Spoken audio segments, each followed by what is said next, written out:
ఏవండోయ్ వచ్చేసాను మళ్ళా. ఇదేంటి ఆయిల్ లేకుండా గీ వేస్తున్నాను అనుకుంటున్నారు కదా?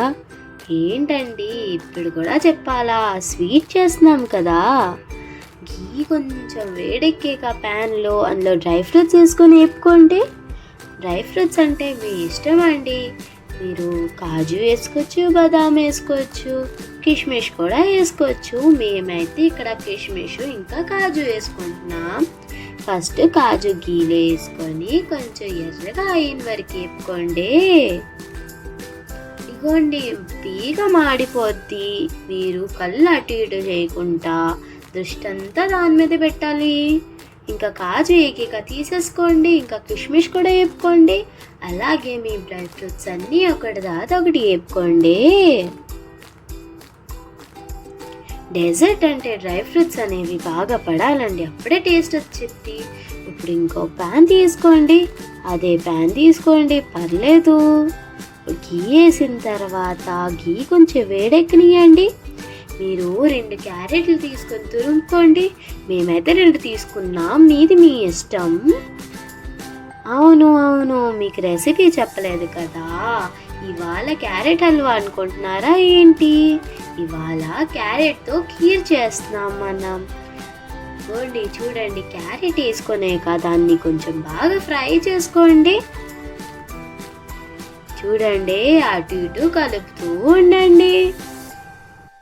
ఇగోండి అరగంట ముందే 5 స్పూన్లు చిట్టు ముత్యాల రైస్ నానబెట్టుకొని ఉంచుకోండి. అలానే 5 కాజులు కూడా నానబెట్టుకొని ఉంచుకోండి. అదేంటి అంటారా? రెసిపీ కదండి, ఒకసారి చూసి ట్రై చేస్తేనే మీకు అర్థమైద్ది. నిజం చెప్తున్నా, చాలా టేస్టీగా వచ్చేది. ఇప్పుడు ఆ 5 స్పూన్లు చిట్టు ముత్యాల రైసుల్లో 2 స్పూన్లు పక్కకు తీసుకొని మిక్సీ కొట్టుకోండి. ఆ మిక్సీ కొట్టిన దాంట్లోనే 5 కాజులు వేసుకోండి.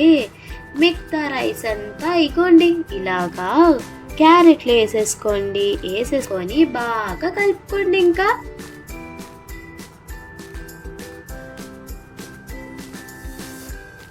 ఇగోండి మేము ఇక్కడ 1/2 కేజీ పాలు వేసుకున్నాం. పాలు వేసుకొని ఇంకా బాగా కలపండి. అవునండి, మీకు ఏ స్వీట్ అంటే ఇష్టం చెప్తారా? మీకు ఏమైనా రెసిపీ కావాల్సిన అడగండి, మేమున్నాం కదండి పోస్ట్ చేయడానికి. ఇంకేం కావాలి మీకు? ఇప్పుడు మూత పెడుతూ తీస్తూ ఒక 5-10 నిమిషాల వరకు దాన్ని బాగా ఉడకనియండి. చూడండి క్యారెట్ పట్టుకుంటే చితికిపోలి, అంత బాగా ఉడకాలని మాట. ఇప్పుడు నేను ముందే చెప్పాను కదండి, మిక్సీ కొట్టుంచుకోమన్న ఒక పేస్ట్, ఆ పేస్ట్ ఇందులో వేసేసుకోండి. ఇంకా అదేనండి బియ్యం ఇంకా కాజు పేస్ట్ వేసేసుకోండి ఇందులో. అలానే కొంచెం వాటర్ కూడా వేసుకోండి. ఇంకా దంచిన ఇలాచీలు వేసుకోండి. క్వాంటిటీ అంటారా? మేమైతే 3 తీసుకున్నాం. ఇంకా మూత పెట్టి బాగా ఉడకనియండి. చూసారా బుడబుడమంటుంది. గీ అనేది పైకి కూడా తేలిందిగా. ఇంకిప్పుడు డ్రై ఫ్రూట్స్ అన్నీ వేసేసుకోండి, బాగా కలిపేసుకోండి. ఇంకా అలానే తేజ్పత్తా కూడా వేసుకోండి. ఇది మీరు స్కిప్ చేసుకోవచ్చు, కానీ వేసుకుంటే నిజంగా చాలా బాగుంటుంది. ఇంకా లాస్ట్ ప్రాసెస్ అండి, షుగర్ వేసుకోండి. క్వాంటిటీ అంటే మేమైతే 3 to 4 స్పూన్స్ వేసుకున్నాం. మీరు మీ ఖీర్ క్వాంటిటీ బట్టి వేసుకోండి. ఇంకా ఇంకేం లేదండి, మూత పెట్టి దగ్గరగా అవనియండి. చూసారా కన్సిస్టెన్సీ?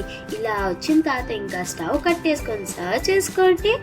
సరే మళ్ళా ఇంకా బాయ్.